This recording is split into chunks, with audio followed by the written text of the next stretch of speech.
Guys dessert দিয়ে আমি যেভাবে মারতাছি সবগুলো কিন্তু হেড পড়তেছে, শুয়ে শুয়ে মারতাছি, সব হেড পড়তেছে। ডেজার্ট দিয়ে হেড মারলে অন্য যতগুলো ইবোগান আছে সেগুলোর বডি শট তোমাকে কিছুই করতে পারবে না।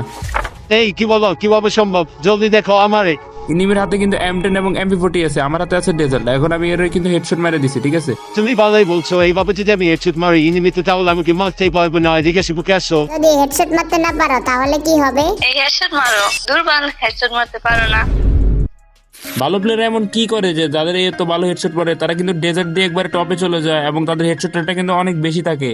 তোমরা যখনই হেডশট মারতে যাও তোমাদের সাথে কি হয়, ইনিমিটার কিন্তু ড্যামেজ দেখায় লাইভেও দেখো, অবজার্ভেও দেখো, কিন্তু ইনিমিটা কিন্তু মরে না। এই জিনিসটা কেন ইনিমি মরে না, কেন ড্যামেজে?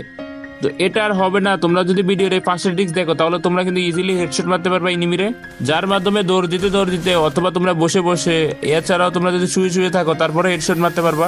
এক নাম্বার যে ট্রিক্সটা আছে সেটা হচ্ছে আমাদের রাইট ড্রেগটা আবার কি, যখন দেখতে পাচ্ছ আমার সামনে একটা প্লেয়ার আসতেছে, আমার হাতে কিন্তু ডেজার্টিকল, আমি সোজা উপরের দিকে কিন্তু টান দিছি এর উপরের দিকে হেডশট পড়ে গেছে অটো। অনেকে বলো ফায়ার বাটন ডানে ড্র্যাগ দাও, বামে ড্র্যাগ দাও, সাইডের দিকে ড্র্যাগ দাও অথবা নিচের দিকে ড্র্যাগ দাও। ইনিমি যখন আমাদের সামনে আছে তখন কিন্তু আমাদের কোনো ধরনের টিপস এন্ড ট্রিক্স মনে থাকে না, তখন কিন্তু আমাদের এত কিছু করা লাগে না, সোজা একটা নর্মালি টান দিলে কিন্তু হেডশট পড়ে যায়। আমি তোমাদের এটা প্রমাণ সহ দেখাইতে পারবো যে ইনিমি যখন সামনে আসবে তখন তোমরা যে সোজা একটা টান দিয়ে হেডশট মারলে কিন্তু হেডশট পড়ে যায়। তো তোমাদের আমি এখানে ক্লিপের ভিতরে দেখাই দিই, দেখতে পাচ্ছ আমার সামনে একটা প্লেয়ার আছে আর আমাদের হাতে আছে ডেজার্টিকল। আমার ফায়ার বাটনের দিকে লক্ষ্য করে আমি একবার সোজা টান দিছি আর কিন্তু হেডশট পড়ে গেছে।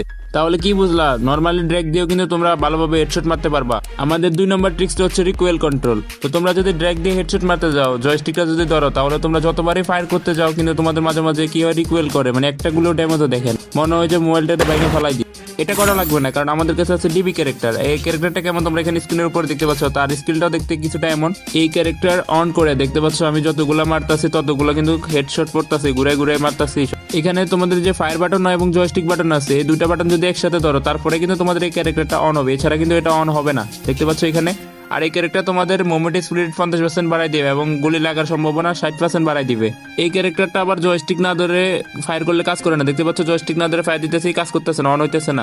এই ক্যারেক্টার সম্পর্কে তোমরা কি আগে কখনো জানতা? আর এই ক্যারেক্টার সম্পর্কে তোমরা কখনো প্র্যাকটিস করে দেখেছো? অবশ্যই তোমরা কমেন্ট করে জানাতে পারো। তো আমাদের 3 নম্বর যে ট্রিক্সটা আছে সেটা হচ্ছে এম লোকেশনটা আবার কি। তো এখানে দেখতে পাচ্ছ আমার এমটা বরাবর লোকেশনে ছিল মার্সি হেডশট, তারপরে এখানে আবার দেখতে পাচ্ছ এমটা বরাবর ছিল মার্সি হেডশট, ঠিক আছে গাইস? এটা কিভাবে হইতেছে, তাই আবার এখানে দেখতে পাচ্ছ এমটা বরাবর ছিল মার্সি হেডশট, সেটা তোমাদের ভালো করে দেখাই দিই। তো আমি এখানে আছি ট্রেনিং রাউন্ডে। ইনিমি যখন দূরে থাকবে, এমটা একটু লাল থাকবে, তখনই তোমরা ড্র্যাগ দিবে, সাথে হেডশট পড়ে যাবে। দেখতে পাচ্ছ ইনিমিটা আমার দূরে আছে, আমি এখানে নর্মালি ভাবে কিন্তু ড্র্যাগ দিতেছি, ড্র্যাগ দেওয়ার সাথে কিন্তু আমাদের হেড পড়তেছে। তো তোমরা ইনিমিটারকে দূরে রেখে এভাবে ড্র্যাগ দিয়ে দেখবে তোমাদের হেডশটটা কেমন পড়ে। ইনিমি যখন আমাদের সামনে থাকবে তোমার এমটা কিন্তু এনিমির একটু ফাঁসে দিয়ে রাখবা, দেখতে পাচ্ছ আমি একটা এমটা ফাঁসে রাখছি, ড্র্যাগ দিতেছি, উপরের দিকে হেডশট পড়তেছে, তারপরে আবার এখানে ফাঁসে রাখছি, উপরের দিকে টান দিচ্ছি, কিন্তু হেডশট পড়ছে। তো ইজি তোমরা কিন্তু এভাবে তোমরা হেডশট মারতে পারবা। 4 নম্বর যে ট্রিক্সটা আছে সেটা হচ্ছে হোল্ড ফায়ার বাটন।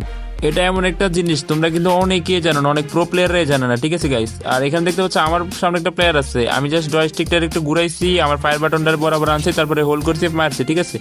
তো আবার দেখতে পাচ্ছ আমার সামনে একটা প্লেয়ার, আমি জয়স্টিকটা একটু ঘুরাইছি, ঘুরার পর আমার ক্যারেক্টারটারে বরাবর করে হোল্ড করে ড্র্যাগ দিছি, তারপরে হেডশট পড়ে গেছে। তো তোমরা এরকম তোমরা ফায়ার করার আগে তোমরা একটু জয়স্টিকটা ঘুরে হোল্ড করে নিবা, হোল্ড করে তারপর আবার হেডশট দিবা, ঠিক আছে গাইস? তো এইভাবে তোমরা কিন্তু ইজি যে কোনো প্লেয়ারে হোল্ড করে হেডশট মারতে পারবা। এভাবে মারলেই তো হবে না, আমাদের আরেকটা ট্রিক্স তো জানতে হবে, সেটা হচ্ছে আমাদের সেট ফায়ার। আর এই ট্রিক্সটা কিন্তু তোমরা অনেকেই দেখে থাকবা, দেখতে পাচ্ছ আমি এখানে বসে কিভাবে ফায়ার করতেছে, সবগুলো হেডশট পড়তেছে। আর এটা একবারেই সহজ, তোমাদের কি করতে হবে, ফায়ার করতে হবে, ফায়ার করার সাথে কিন্তু বসে যেতে হবে, দুইটা এত ফাস্ট করতে হবে যাতে দুইটা একসাথে হয়। তো দুইটা একসাথে করার পরে তোমাদের কিন্তু ক্যারেক্টার থেকে এক সাইডে ঘুরে ফেলতে হবে, ঠিক আছে গাইস? এভাবে যদি তোমরা হেডশট মারতে যাও তোমাদের নিজেও বলতে পারবে না কখন হেড পড়ে গেছে।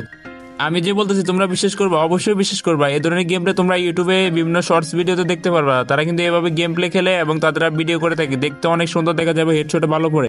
উলফা ক্যারেক্টার থাকাকালীন কিন্তু তোমাদের হেডশটে ড্যামেজ বেশি দিবে। তো যাদের হেডশটে ড্যামেজ কম পড়ে তোমরা অবশ্যই উলফা ক্যারেক্টার ব্যবহার করবা, তার মাধ্যমে তোমাদের কিন্তু লাইফ প্রুফ দেখতে পাচ্ছ হেডশটে ড্যামেজ অনেক বেশি দিতেছে। আর উলফা ক্যারেক্টারটা হচ্ছে যে এমন একটা ক্যারেক্টার যা ব্যবহার করলে তোমাদের কিন্তু হেডশটের 30% বৃদ্ধি পাবে। তো এটাই ছিল আজকের ভিডিও।